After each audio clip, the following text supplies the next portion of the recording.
तो यश भारती जी आपके पास आना चाहूँगा। बात होगी कि जैसे ही मंदिर में प्राण प्रतिष्ठा संपन्न हुई, वहाँ आए हुए भक्तों को संबोधित करते हुए प्रधानमंत्री नरेंद्र मोदी ने उन मजदूरों पर पुष्प वर्षा की जिन्होंने मंदिर का निर्माण किया था, मंदिर निर्माण में जो सहभागी रहे। उन्होंने दो बातें कही। प्रधानमंत्री नरेंद्र मोदी ने एक बात कही कि कुछ तो कमी रह गई थी कि मंदिर बनने में सदियां लग गईं, और दूसरी बात उन्होंने जो कही कि यह राम मंदिर भारत के उत्कर्ष का और उदय का साक्षी बनेगा। आपको लगता है कि जो हम बात करते थे विश्वगुरु बनने की ओर आगे बढ़ रहे हैं और हम धीरे एक एक क्रमशः एक एक पायदान आगे बढ़ रहे हैं, तो राम मंदिर का निर्माण, राम मंदिर की प्राण प्रतिष्ठा हमें उस उत्कर्ष तक पहुंचाएगी? देखिए सूरज जी, सबसे बड़ी बात है कि आज राम मंदिर के अंदर प्राण प्रतिष्ठा का कार्यक्रम था जी, और प्रभु राम के दर्शन के लिए सबको बुलाया गया था और बड़ी राजनीति चली आमंत्रण को लेकर के, आमंत्रित करने को लेकर के। कौन लोग कर रहे थे आमंत्रण को लेकर के राजनीति? क्यों भारतीय जनता पार्टी के राष्ट्रीय अध्यक्ष नहीं गए? क्यों पूर्व राष्ट्रीय अध्यक्ष अमित शाह जी नहीं गए? क्यों पूर्व राष्ट्रीय अध्यक्ष नितिन गडकरी जी नहीं गए? क्यों पूर्व मुख्यमंत्री और मुख्यमंत्री नहीं गए? और इतने सब के बाद भी, प्राण प्रतिष्ठा होने के बाद भी कितने लोगों को प्रभु राम के दर्शन का अवसर मिला आज? तो जो राजनीति कर रहे थे उनसे ये जवाब लेना चाहिए कि प्रभु राम को लेकर के जिन लोगों ने राजनीति करी कि आमंत्रित नहीं किया, दर्शन करने नहीं जा रहे प्राण प्रतिष्ठा के, तो दर्शन लाभ किनको मिला आज? कोई एक फुटेज तो बता दीजिए कि जितने लोग गए थे, 100 हवाई जहाज जाएंगे, बड़े बड़े सेलिब्रिटी जाएंगे, ऐसा होगा, इतने लोग जाएंगे, विशेष ट्रेन जाएगी, ऐसा होने जा रहा है, उनमें से अवसर कितनों को मिला दर्शन का प्रभु राम के? और ये प्रभु राम के दर्शन का जो अवसर आया है, जो प्रभु राम के मंदिर का निर्माण हो रहा है, ये कौन सी राजनीतिक पार्टी की हैसियत से हो पा रहा है? इसमें क्या किसी राजनीतिक पार्टी की हैसियत है जो अगुआ बन करके और अपनी बात कर रही है? ये तो सुप्रीम कोर्ट के निर्णय से आया है और सभी लोगों ने समय समय पे इस बात का स्वागत किया है। जो भी कोर्ट का निर्णय होगा हम स्वागत करेंगे। जब निर्णय आया तो सबने स्वागत भी किया, कहीं कोई विवाद रहा नहीं। ये तो विवाद पैदा करने वालों ने, क्योंकि जो बात सवाल आप इनसे करेंगे तो ये हमारे प्रतीकों की आड़ ले लेंगे, प्रभु श्री राम की आड़ ले लेंगे।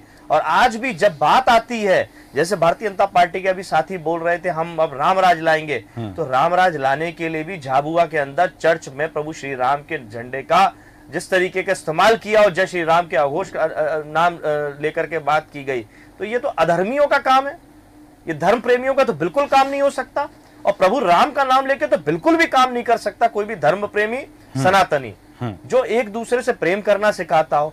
तीसरी सबसे बड़ी बात, अगर ये राजनीतिक पार्टी और सरकार की बात करते हैं तो जब हम शपथ लेते हैं तो क्या लेते हैं? ये ईश्वर की झूठी शपथ लेके काम करने वाले लोग कि मैं ईश्वर की शपथ लेता हूं कि संविधान की रक्षा करूंगा, संविधान अनुसार काम करूंगा। तो क्या आज जो काम हो रहा है ये संविधान अनुसार हो रहा है? क्या सर्वधर्म सद्भाव का काम हुआ? सारे धर्मों को साथ लाने का काम हुआ? आप एक तरफ अपने धर्म के लिए दूसरों के मन में घृणा चर्च के ऊपर चढ़ रहे हैं, दूसरे के जिस तरीके का माहौल बनाने की कोशिश कर रहे हैं, तो ये धर्म प्रेमियों वाला काम नहीं हो सकता। एक धर्म दूसरे धर्म से कभी भी घृणा नहीं सिखाता और हम घृणा पैदा कर रहे हैं, वातावरण दूषित करने का काम कर रहे हैं। तो इससे मुझे लगता है कि जो राम राज्य की कल्पना प्रभु राम के समय की हम लोग करते हैं वो अधूरी रहेगी और बेकार में रहेगी। ये जो लोग आज बात कर रहे हैं कि हम लोगों ने किया, दूसरे राजनीतिक पार्टियों पर आरोप, मैं इसीलिए बात कर रहा हूं। देखिए जी, प्राण प्रतिष्ठा का कार्यक्रम था, भाषणबाजी की क्या आवश्यकता थी? क्यों ये बातें हुई? कहां रुकावट हुई? क्या आज ही करना जरूरी थी? कौन सी राजनीतिक पार्टी कर रही थी बात? जहां हमारे पास इतने सारे राजनीतिक दल हैं, हम भी पैनल में बैठ के बात कर रहे हैं, तो क्यों चर्चा का विषय बनाइए? क्योंकि आप अधूरे निर्माण के साथ में और जो जल्दबाजी दिखाई गई है, जो हमारे धर्मगुरु शंकराचार्य हैं उनको छोड़ करके, उनकी बातों को छोड़ करके एक केवल तानाशाही वाला जो कार्यक्रम किया गया, जिस तरीके से सत्ता चलाई जा रही है, ये राम राज्य की कल्पना तो बिल्कुल नहीं लगती है। ठीक है, हाँ, हिटलर शाही जरूर दिखती है, हिटलर शाही की तरफ देश को ले जाना दिखता है और लगातार वही काम कर। ये हिटलर शाही वही है जो लगातार तरीके बताई जा रही थी, कोर्ट के अवहेलना करते हुए लगातार, कभी हम ये करने जा रहे हैं, कभी हम हवन करने जा रहे हैं, देश को जो दूषित वातावरण करने का काम किया गया। और उसी का परिणाम रहा कि जब इन्होंने ये तनाव किए, दंगे किए, जनता ने इनको सत्ता से बाहर किया। लंबे समय तक ये सत्ता से बाहर रहे, उत्तर प्रदेश में भी और देश में भी। ठीक, तो ये बार बार जो जीतने का अहंकार दिखाते हैं कि जनता हमें जिता रही है, और सारी बातें जनता ने ही इनको इन्हीं के कदमों में अस्वीकार किया।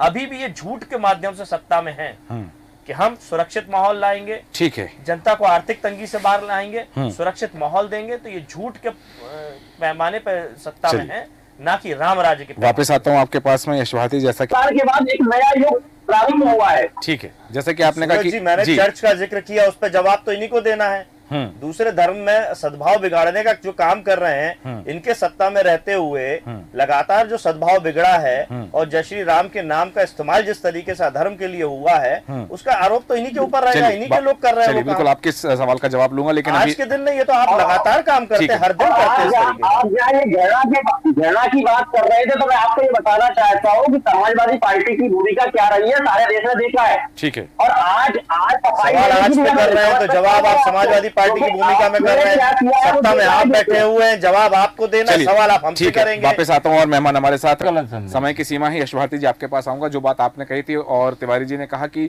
राम का नाम लेकर कोई भी गलत करेगा तो उस पर कार्रवाई होगी, मुझे लगता है आपकी बात का उत्तर मिल गया होगा। कुछ और जिज्ञासा आपकी? जिज्ञासा की कोई बात नहीं, सत्यता है। कौन लोग भगवान राम का नाम लेकर के अधर्म कर रहे हैं? कौन वो अधर्मी लोग हैं लगातार जो भगवान राम के नाम को लेकर के राजनीति करते हैं? जैसे मैंने शुरू में कहा, आमंत्रण को लेकर के राजनीति करी, अभी कांग्रेस साथी ने शंकराचार्य जी के बारे में कहा। कौन लोग हैं जो ये राजनीति कर रहे हैं? कौन ये लोग गंदगी फैला रहे हैं? आप जब तफ्तीश में जाएंगे तो ये किसी न किसी राजनीतिक पार्टी और एक विशेष विचारधारा से ही मिले जुले हुए लोग पाएंगे, जो धर्म के नाम पे गंदगी फैला रहे हैं, वातावरण दूषित कर रहे हैं, धर्म को आपस से टकराने की कोशिश कर रहे हैं और वातावरण को दूषित करने का काम कर रहे हैं। दूसरी बात, जो मैंने बात कही थी उसका जवाब भारतीय जनता पार्टी के साथी ने नहीं दिया कि किसी को भी, हमारे राष्ट्रीय अध्यक्ष अखिलेश यादव जी ने ट्वीट किया उसको लेकर के कि किसी को भी भगवान के दर्शन करने से रोकने से बड़ा अधर्म क्या हो सकता है। तो आज जब आपने दर्शन के लिए बुलाया था, उसी पर राजनीति करी थी, भाजपा IT सेल के माध्यम से सारी राजनीति हुई थी, तो आज दर्शन करने से क्यों रोका गया? ये जवाब तो ऐसे ही लोगों को देना पड़ेगा जो वातावरण को दूषित कर रहे थे। तो अब अवसर है, अगर आज बात नहीं करनी है तो आगे भी बात नहीं होनी चाहिए। ये विषय दिन चुनने का नहीं है। ये तो कल्पना अगर आप करते हैं तो धर्म को अपने अंदर जीने की बात है।